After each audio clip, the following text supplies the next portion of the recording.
Bengalis' favorite dessert, Mishti doi, can be made at home by using only 3 ingredients. Very creamy and rich in flavor.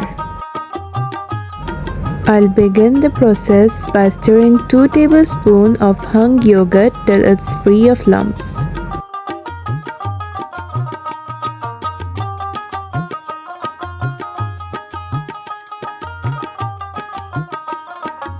In a non-stick pot, I'll add 4 tablespoons of granulated sugar and I'll let it caramelize.